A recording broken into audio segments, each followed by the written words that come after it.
But this is the cycle we find ourselves in. First law of Trumpodynamics. Every action is met with a very not equal overreaction. These pardons are sick. They are offensive. They are un-American. This is one of the most egregious, despicable acts in American history. This is textbook authoritarian takeover 101. I knew I should have taken that class. And not majored in submissive liberal crying 101. Oh. Is it an abuse of pardon power? I don't know. But that is his constitutional power. Again, for some reason, we have given presidents the power of a king. And then we say, oh, by the way, with that power, you're not going to get all like kingly and shit on us, right? All right, folks, listen up. You're never going to believe it. Jon Stewart, yes, the Jon Stewart seems to be switching gears. The return to 1600 Trumpylvania Avenue was as disorienting and chaotic as I imagined. But then we had a weekend.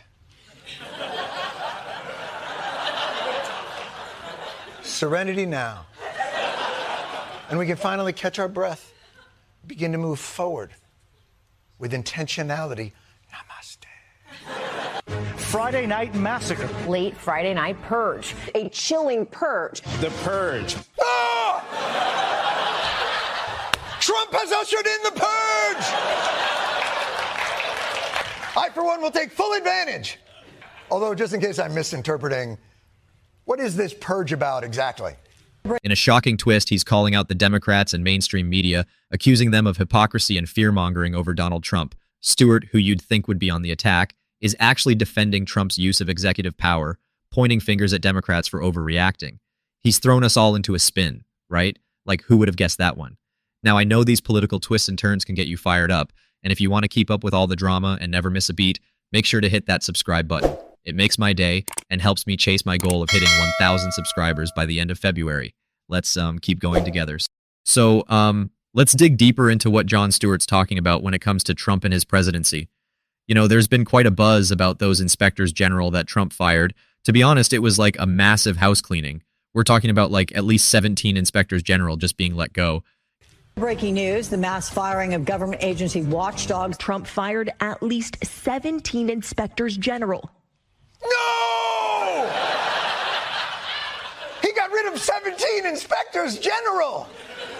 That only leaves no one knows how many now. I have no idea. What Trump did violated the law.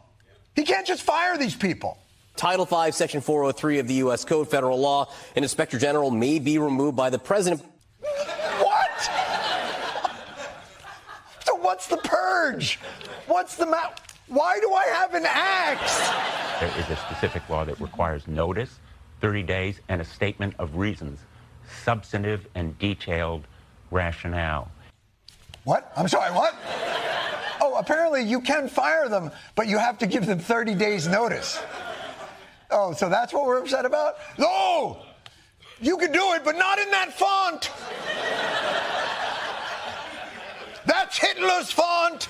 Yeah, it was kind of like a political earthquake. They were meant to be watchdogs over government agencies, but Trump decided to show them all the door. Now, why did he do it? Well, Trump's critics say it's his way of crushing dissent and centralizing power.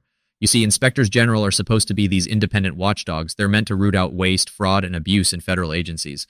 But for Trump, these guys were probably more of a thorn in the side. He saw them as part of the so-called deep state out to get him. So what does he do? He starts cleaning house, big time. And to, put things in perspective, Stewart is telling us that while it seems heavy-handed, Trump was technically within his rights. It's like the president has this constitutional power to remove them. However, the law says you have to give a 30-day notice and a detailed reasoning. Trump, it appears, wasn't too into following that fine print, causing a major uproar from his opposers. For many, this was like a beacon of tyranny, a disregard for transparency. The Democrats jumped all over this as proof of his authoritarian tendencies. But then Stewart criticizes them too because of their approach. He accuses them of just, fear-mongering without offering real solutions. They're claiming he's acting like a king and kind of using that to rally a fearful base, rather than fixing their own party issues or offering substantive debate. Stewart's point, in all this mess, was to highlight the hypocrisy. Democrats who, let's be clear, go on about defending democracy, seem to get, you could say, selective amnesia when it comes to their own blunders. They want to hold Trump accountable, which makes sense, but without reflecting on how they handed him this power in the first place. They kind of helped build this executive behemoth over years, and suddenly, well, it's their monster rampaging. This dynamic really challenges how we see executive power, doesn't it?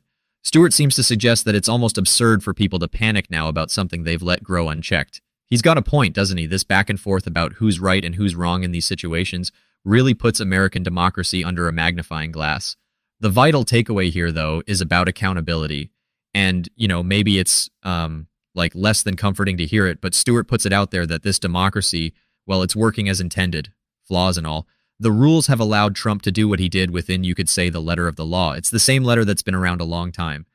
Look, we are facing a deluge of these executive actions, and certainly we must be prepared for those most vulnerable to the consequences of these actions.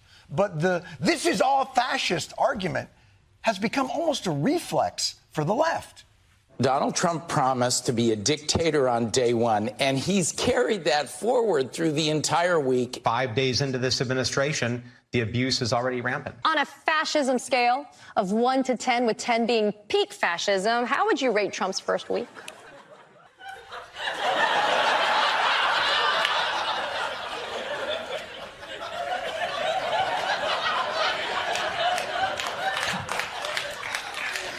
Scale of Mussolini to the Holocaust. I would say it's not fascism. Do I not understand what fascism is? Republicans control the House, the Senate, the executive, and the judiciary. And just about every move that has been made till this point, we have granted them electorally. It's our f***ing fault. And the constant it's just our fault. The Democrats have shown how certain aspects of governance can be twisted into a semblance of authoritarianism, but you get this impression from Stewart that they need to use their own brain for solutions instead of just pointing fingers.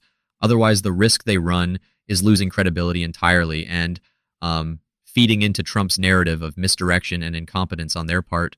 You gotta ask yourself how this shapes the legacy of power in America. And it's infuriating, isn't it? You just watch this power ping pong back and forth between parties, each blaming the other while not doing much to fix it. Let's think about all this a bit. What do you all make of this situation between Trump's actions and Stewart's criticisms of the Democrats? Drop a comment down below. I'd really love to hear your thoughts.